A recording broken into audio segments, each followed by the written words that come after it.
Welcome to the Better Together Here podcast with your hosts Devin and Ashley, helping you make the most of your time in New York City. Hey everyone, and welcome to today's episode of the Better Together Here podcast. My name is Devin. And my name is Ashley. And in today's episode, we are going to dive deep into one of the most popular neighborhoods in Manhattan, the Financial District. We're going to give you bars, restaurants, things to do, talk about getting around the Financial District, and a little bit of history as well. So let's get right into it. First off, when we say the Financial District, it is sometimes called FIDI. You will also sometimes hear it just referred to as Lower Manhattan generally, and that's often what people are referring to when they are saying Lower Manhattan is the Financial District. Let us clarify here as well. We're going to talk about where the Financial District is. Like most neighborhoods in New York City, things kind of blur together, and one neighborhood map might say one thing and another might say another, but we're going to give you the general overview.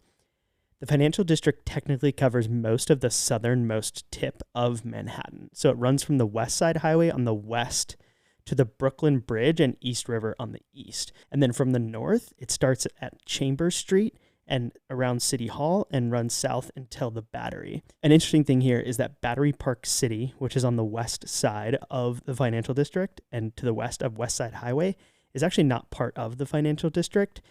As well as Battery Park, the actual park at the very most southern part of Manhattan. Those are not a part of the Financial District. For the sake of this episode, we're going to include Battery Park City, Battery Park. We're also going to include some things that are technically in Tribeca, but are still very close to the Financial District.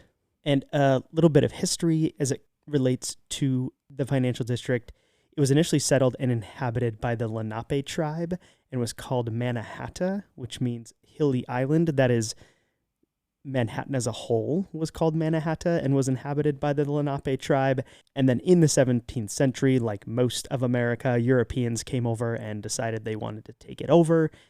Colonialism, and the Financial District is where Europeans first settled in New York City, and it roughly mimics the boundaries of what was called New Amsterdam, which was founded by the Dutch. So that's like a little overview of the Financial District as a whole. If you've seen views or pictures or videos of Manhattan and you see the big skyline and you see One World Trade Center and it's often those sweeping views coming in over the water, you are often looking at the skyline of the Financial District. Outside of Midtown, the Financial District probably has the most recognizable buildings and skyline in all of New York City.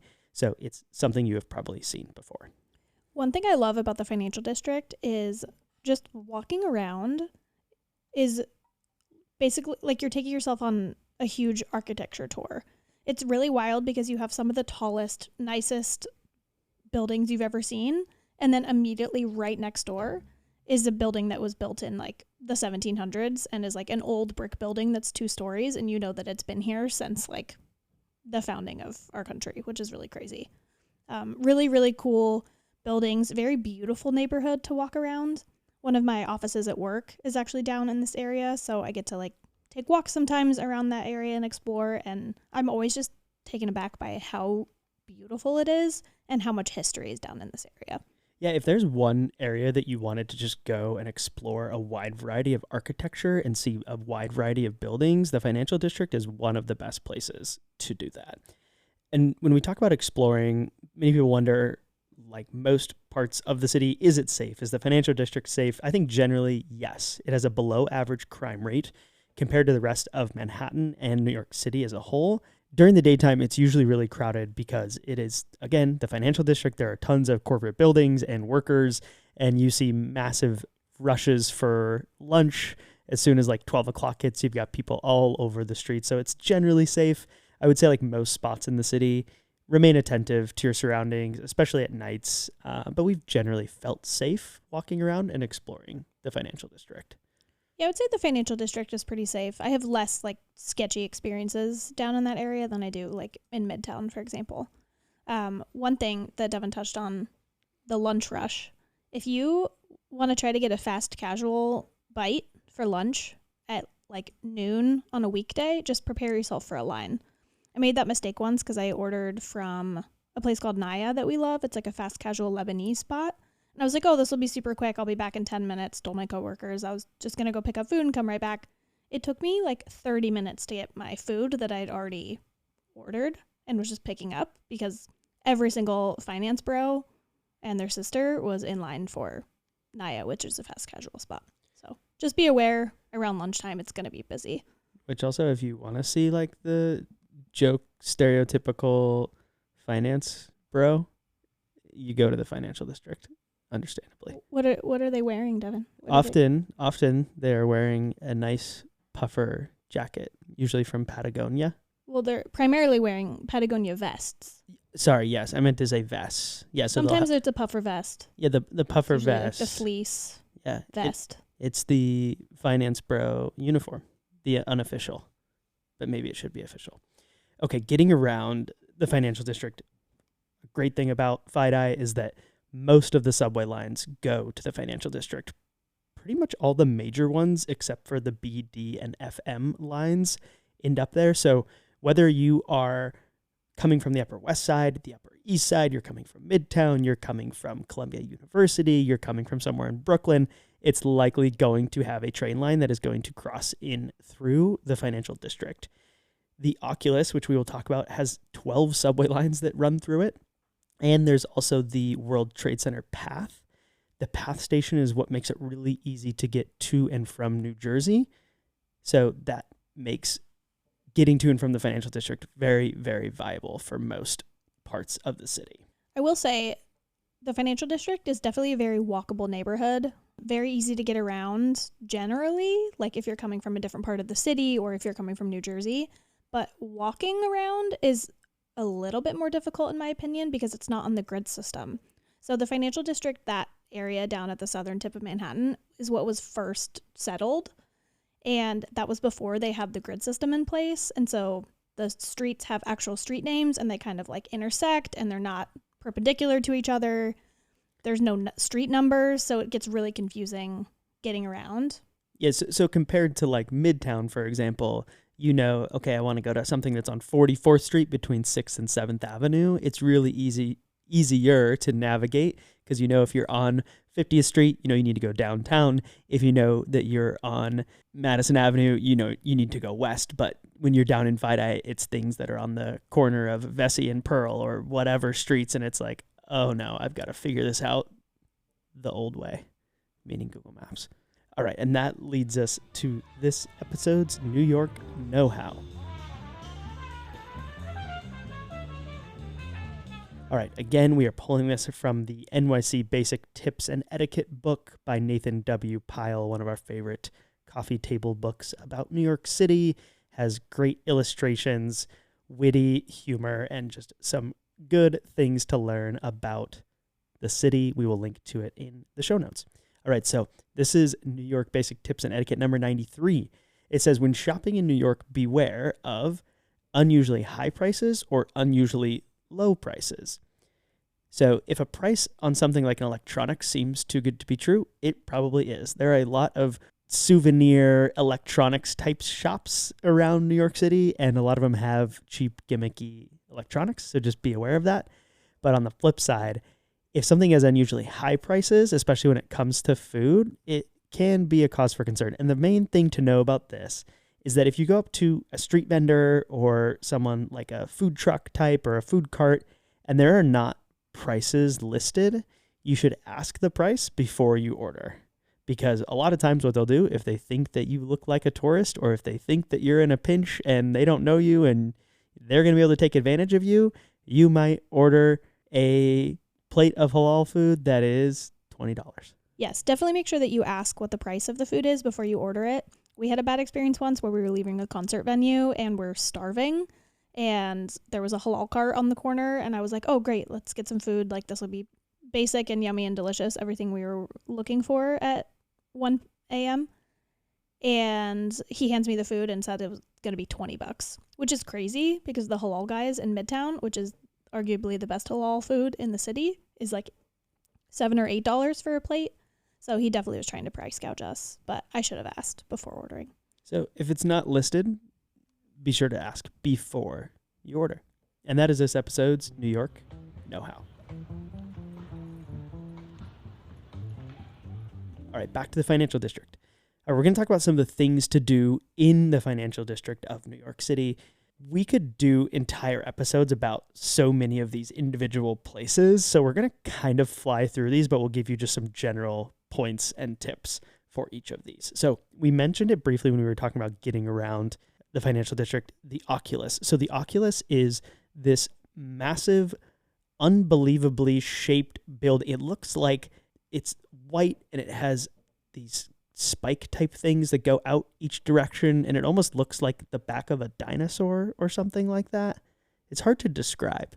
When I looked it up today, it's actually symbolic of like someone opening their hands with like a dove inside.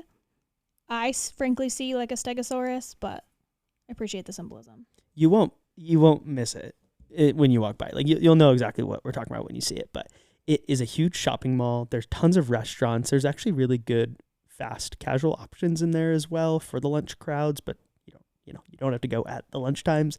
Tons of stores, and it's a transportation hub. Like we talked about, 12 different subway lines run through the Oculus, including the PATH train getting to and from New Jersey. So I would say walk through it.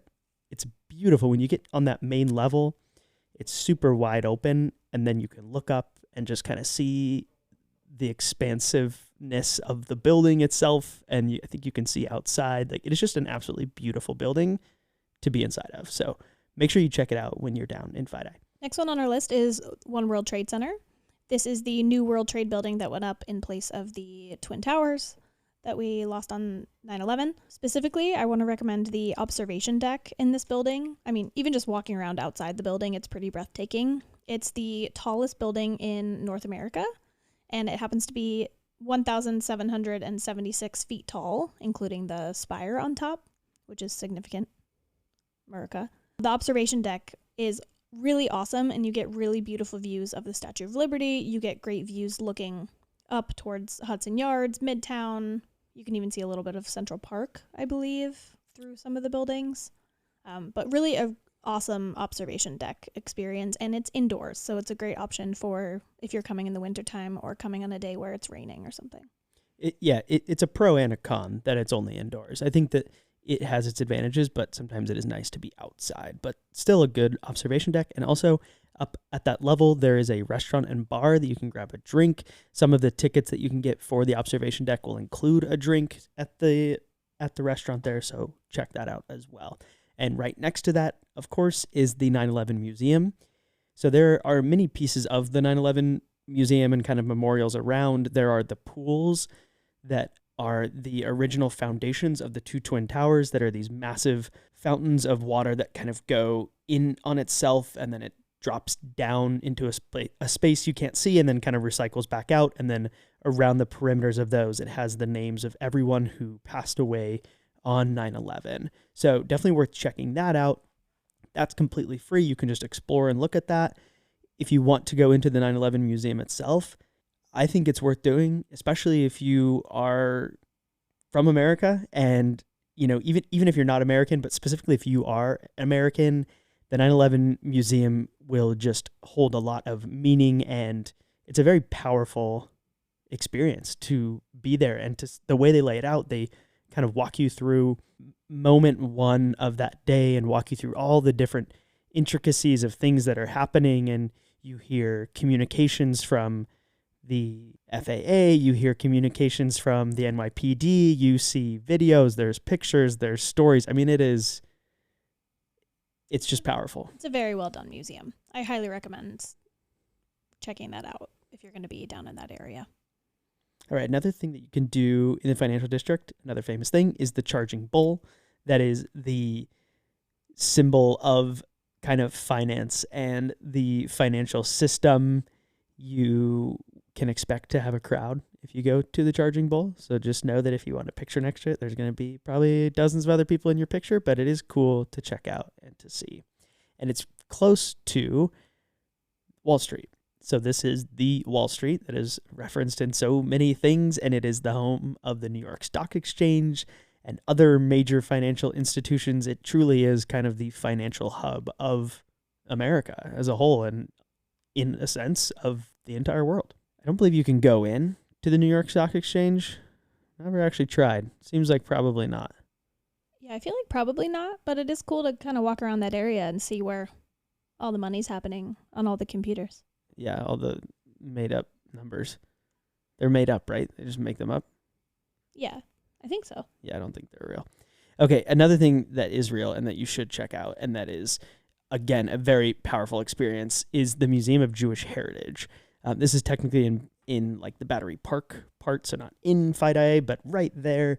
It is mostly a museum laying out the history and story behind World War II and the Holocaust, and painting the picture of what led up to all of those things, what the experience was like for people who lived in Europe at that time. Again, very somber, very powerful museum to experience. One thing I want to mention about the Museum of Jewish Heritage is that they actually have a section that's like an exhibition that's geared towards children.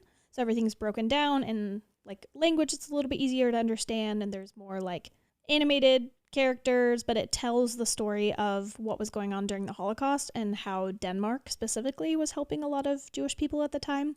So gave me like a really cool, informative, educational experience on part of the Holocaust that I didn't know anything about. So this is something you could take your kids to. I think the children's exhibition part of it, I mean, again, it's for adults too, but geared more towards children. I think you probably could get through it in like 45 minutes. Yeah, it's definitely worth checking out. And right around that area is what's called the Battery and Battery Park City. So the Battery is a park itself that is at the very southern tip of Manhattan.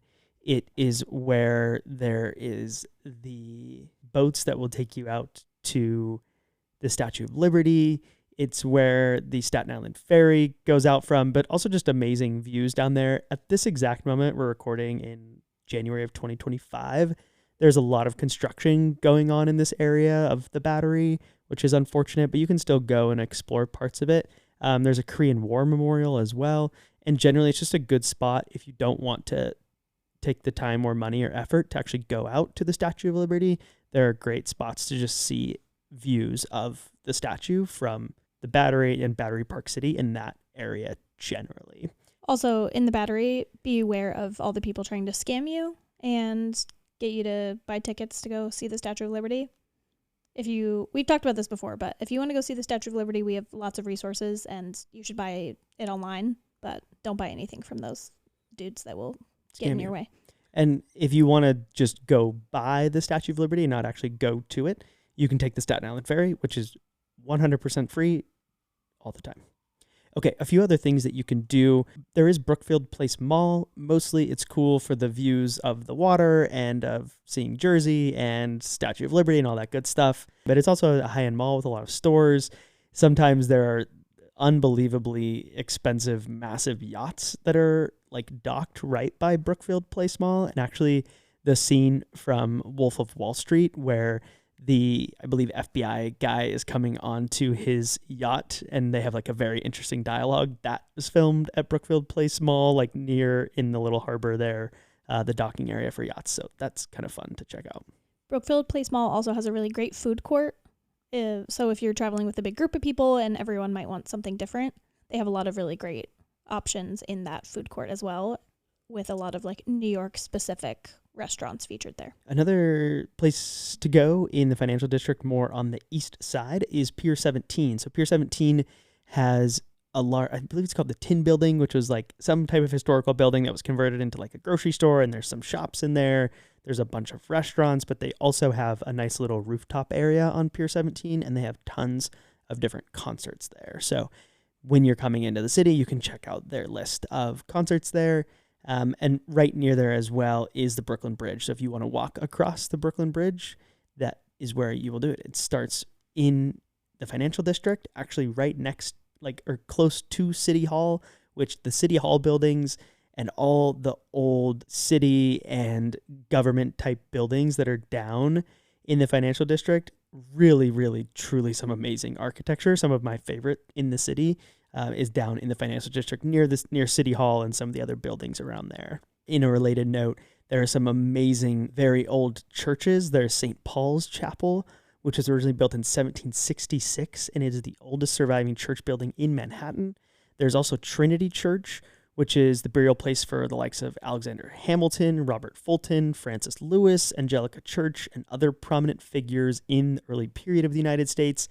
And an interesting thing about Trinity Church, so the ownership group of Trinity Church, it got a massive land grant in 1705, and to this day, it is still one of the largest landowners in New York City. They own 14 acres of Manhattan real estate, including 5.5 million square feet of commercial space in Hudson Square. So Trinity Church is an amazing building.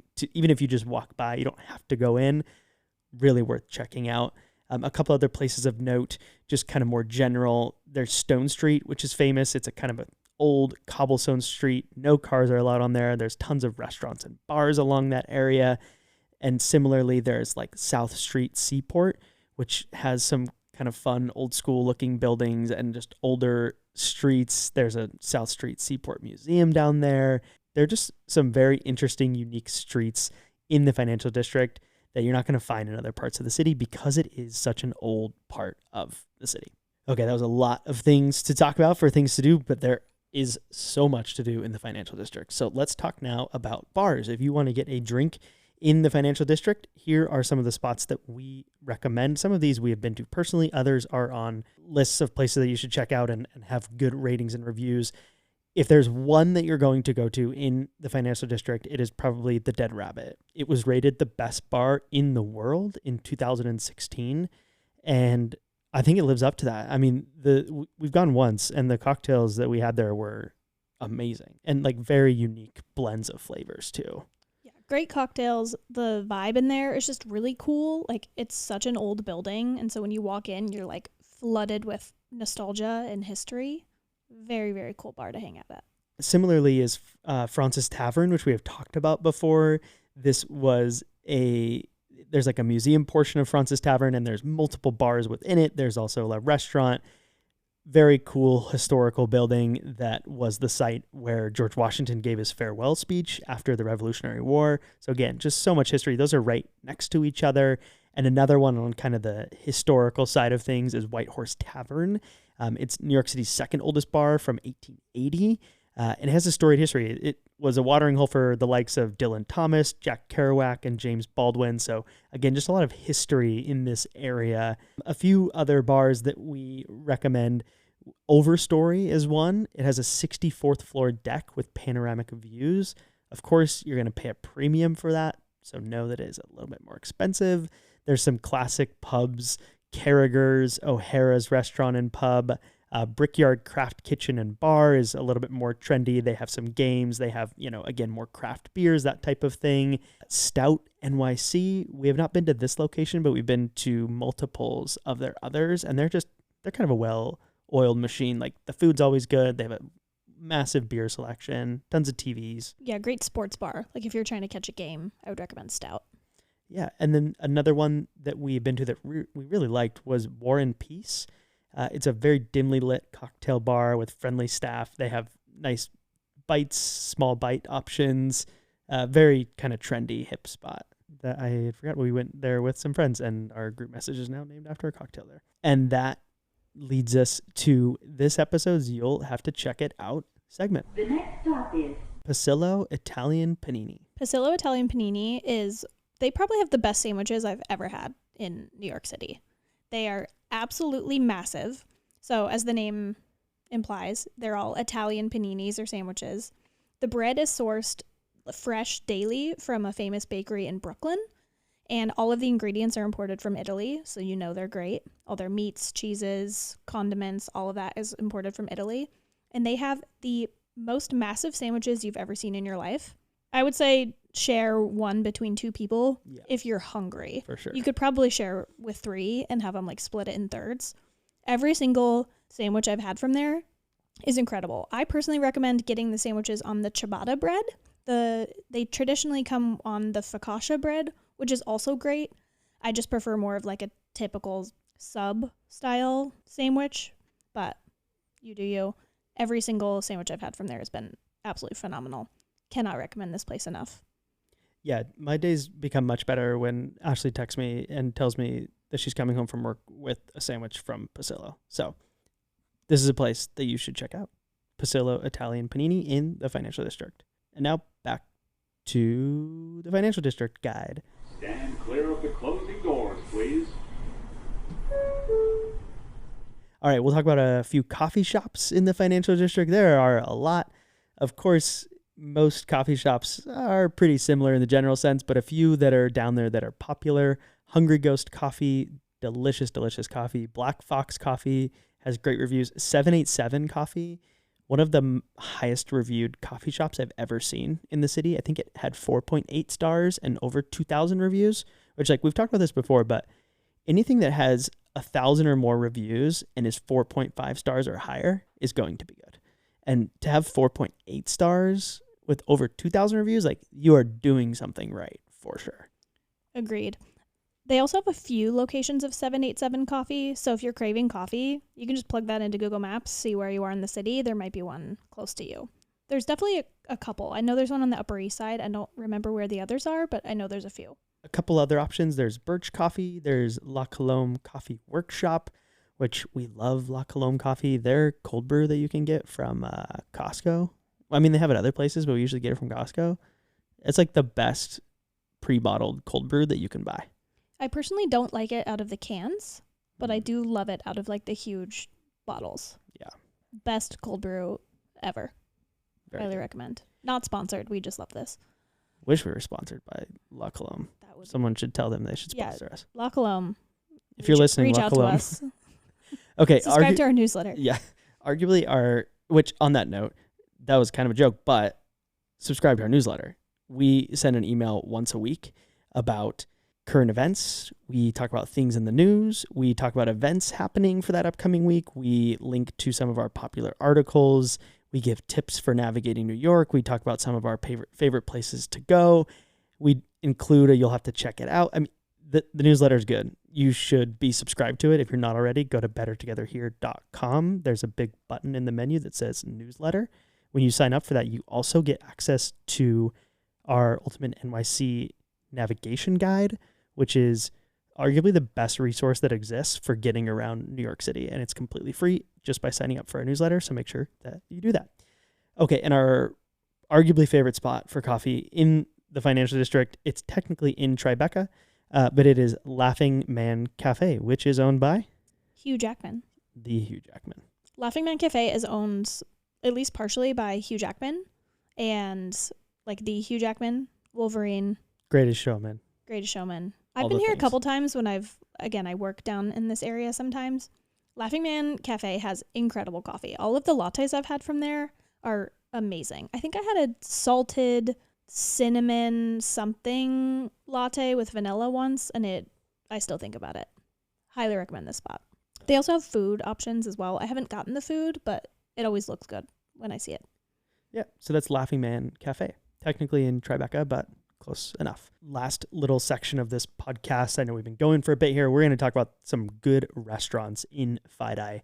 We talked about this already, but Francis Tavern, they do have food. They have a full restaurant there. Very, very good. There is a Joe's Pizza. I really like the Reuben at Francis Tavern. Not at Joe's Pizza. Not at Joe's Pizza. They don't have Don't Reubens. get the Reuben at Joe's Pizza. If there was a Reuben at Joe's Pizza, I probably wouldn't get it. Yeah. But at Francis Tavern. There's a Joe's Pizza, which Joe's Pizza is a very famous chain. I think it's a great slice. It gets a little bit of a bad rep because it's gotten like kind of overly popular in a way, but it's still really good New York style pizza. Every time I've had Joe's, I'm so satisfied and happy. Always left me satisfied and smiling. Wow. All right. Next on our list is Delmonico's, which is a fine dining restaurant. It is a steak restaurant. Very popular, very well reviewed. Will show up on pretty much any list of great steakhouses in New York City. So definitely worth checking out. Another one along that same vibe is Manhattan, which is on the 60th floor of a building, and it's high-end New American cuisine. Again, not only is it high-end cuisine, but you're on the 60th floor in the Financial District, so you're going to pay for that premium. But I kind of really like the experience of, observation decks are great, but you're just going up and standing there and then taking some pictures and like, oh, okay, that was fun. But like going up to a high building and being able to have a meal and have those expansive views while you eat, it's an amazing experience. So definitely worth checking that out. Another pizza spot that we really liked that we randomly stumbled upon when we had family in town is Sienna Pizza. Do you remember that? That's where we went with. That place was so good. That's Yeah. where we went with the nephews, right? Yeah. Okay. Yeah. We just got like a large cheese pie for all of us, and it was so good. Yeah. Like really, Joe's really well level made. quality, in my opinion. And they had garlic knots that were super, super good. We don't always get garlic knots, but I'm very glad that we got them from Sienna Pizza. So definitely check that out. And Sienna Pizza is nice because it has spots to actually sit and eat, and it's not usually overly crowded, but still very, very good food. Another spot to check out is Italy. We've talked about Italy in other episodes before, but it is an Italian grocery type chain that also has restaurants in there, and they have bars inside of it, and they have workshops and cooking classes. It's kind of this cultural like gathering hub around all things Italian. So like obviously like really good pastas and seafoods and Aperol spritzes and those types of things. So, and side note, you should check out their calendar because sometimes they have food fests, like food and wine fests at this Italy. Oh my gosh. If you're here in New York when Italy's doing one of those food fests, I cannot recommend it enough. I think it's like, I don't know, 60 to 80 bucks or something. I feel like it's closer to 80. But I think you But get, it's like an experience, and you're getting food and you're getting alcohol. well, and it's unlimited wine and unlimited hors d'oeuvres. They have like 10 to 12 different spots with like appetizers and hors d'oeuvres throughout the Italy, like kind of grocery area. And you have they know that you're a part of the thing, and you just get as much as you want, and there's unlimited wine, and everyone's kind of having a party, and it's a fun time. So definitely check that out. Okay, getting towards the end here. A couple others that we've been to and really liked: El Vez and Burrito Bar. I believe this is technically in Tribeca. It might be in. I think it's in Battery Park City. But either way, really good Mexican food. We've mentioned this before. We're from the West Coast, and so we're a little bit spoiled when it comes to Mexican food. And I will say that the Mexican food in New York City is not the best cuisine. It's not what we usually choose. But this was a good spot. They had good portions. The food was fresh, good flavors, Great friendly margs. staff. Yes, great margaritas, friendly staff. Good spot. If you're looking for Mexican food as well, Los Tacos #1. We've talked about this on other episodes. Arguably the most popular taco chain, at least in Manhattan. Every single taco that they have at Los Tacos #1 is delicious. It's fast. It's filling. Great, great spot. There are so many bagel spots. The one that kind of stuck out to us here is Pick a Bagel. It's not necessarily our favorite bagel spot in the city, but Pick a Bagel is a very solid option, and they do have a location down in the financial district. There's a ton of different bagel spots in Fidei. So really, if you're down there, like plug it into Google Maps and see what you like. Don't eat a bad bagel in New York City. That's There's true. so many amazing bagels in New York. Don't eat a bad bagel in New York. Which Look up the reviews of your bagel spot before you go. Yeah, because again, anything that has like 500 or more reviews and it's under 4 stars, you shouldn't step foot into that restaurant or bagel spot or bar. Like, there are way too many places to explore to go to somewhere with less than 4 stars on Google Maps. Like, and I will die on that hill. I will literally fight people on that hill. You're gonna literally fight people? I will literally fight people on the hill of don't go into places with less than 4 Google stars. Because we did once. We had family in town, and there was like this bar that was like holiday, and I walked in and I was like, this is the worst. It was awful. And it was less than 4 stars. Okay, a couple other quick spots. There's JR Sushi, which is technically in Tribeca. They have nice kind of to-go lunch options available. Nish Nush is arguably the largest portions I've ever gotten for like falafel style food. It's more like, it's not a cart, it's like fast casual. Like Mediterranean food. Yeah. It's amazing. Delicious. Really great falafel. Like Devin said, really fresh, huge portions. I would get 1 plate and share it between 2 people, honestly. Amazing, amazing food. Okay, and then the last one, we probably saved the best for last, and that is Smorgasburg World Trade Center. So Smorgasburg is kind of what it sounds like. It is every Friday starting this year on April 5th, and it usually runs through like August or September, so you just have to check it out, like, look it up to make sure it's still happening when you're here. But it is dozens and dozens of food trucks and food vendors of the widest variety, and most of them are kind of like smaller portions generally. And so kind of the idea is like, you go with your date or you go with a group of friends, and everyone can get a bunch of different foods, and you can try bites of all the different vendors. And there are such a wide, like, There's Filipino food. There's Vietnamese food. There's Ukrainian food. There's ice cream. There's fried chicken. Yeah, it's just like such a wide variety. And that's every Friday evening in the summers. And that's actually right outside of the Oculus. So if you're in town and you're looking for a fun activity that also includes eating some amazing food and you're going to be down in this area, check out Smorgasburg World Trade Center. It's only on Fridays. And this year it starts on April 5th. All right, that was a lot. We flew through so many different things about the financial district. At some point, we will have this condensed into an article as well, so you can read through our synopses of each and every place and we'll have links to all the places as well. Eventually, we'll have a Google Maps list that has all of these places. Also, make sure you're subscribed to our newsletter so that you know when that comes out, because trust me, those are probably two of our most popular articles on our website. Is our Hell's Kitchen neighborhood guide and our Upper West Side neighborhood guide. It's a wealth of information. So make sure you go to bettertogetherhere.com and sign up for our newsletter. If you have not already, it's a huge, huge help if you can review, rate, subscribe, all the different things on whatever podcast platform that you are listening to. It is very helpful for this podcast, getting more visibility in those podcast algorithms that kind of are a question mark, and it's hard to know exactly how to get shown, but the more that you as a listener can engage with our podcast, the more it will help us get shown. And other than that, we'll catch you on the next episode. This is the last stop on this train. Everyone, please leave the train. Thank you for riding with NYC New York City.